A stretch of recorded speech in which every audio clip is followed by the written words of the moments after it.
Hey everyone, welcome back to my channel, Kelly Rene Everyday, where I am here to teach you the fundamentals of crochet. Now, we are going to be looking at creating this washcloth utilizing the half double crochet.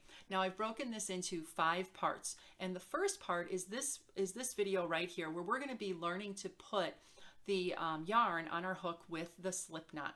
The next part is going to be working on the chain stitch, then the half double crochet stitch, working our pattern, and then finally finishing and tying off our project.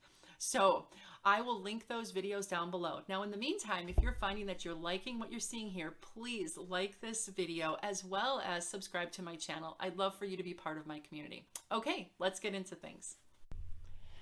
Okay, we are ready to get started on our next type of washcloth, and this washcloth is going to be made entirely out of another fundamental stitch, the half double crochet.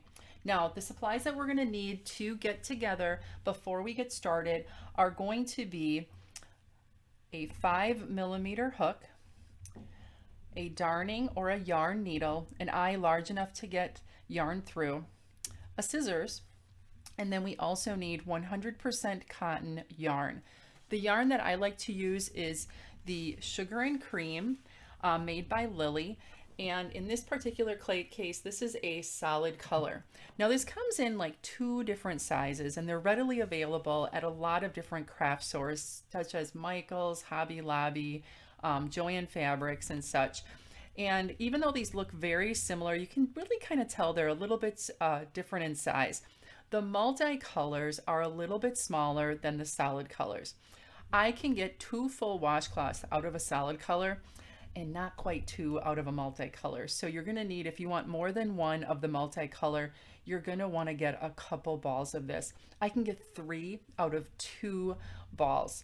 And the difference is that the multicolor is 2 ounces or 95 yards, and the solid color is 2.5 ounces and 120 yards. You're going to notice these are the very same price at the store, but the difference is in the amount. So I just wanted to point that out to you. So as we get started here, the very first thing that we're going to do is we're going to get our yarn on our needle. So I'm going to pull a little bit off here, and I'm going to put these up over out of the way. And we are going to get our yarn on our crochet hook by using the slip knot. Okay, the slip knot, I'm going to kind of demonstrate this for you. I take a length, and I usually start with about the size of my hand, and I'm going to grab it there, and then I'm going to take 2 fingers on my opposite hand, and I'm going to wrap around once and then a half, and then I'm going to pull up a loop on this back side, and I'm going to stick my hook through there. I'm going to hold it gently in place, pull my fingers out, and now I've got these 2 ends. I'm going to pull on those 2 ends to create a loop.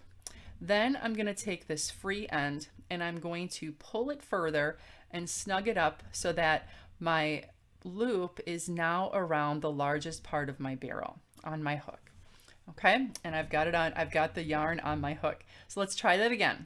I'm going to pull it apart simply like this. I'm going to take a length about the length of my hand.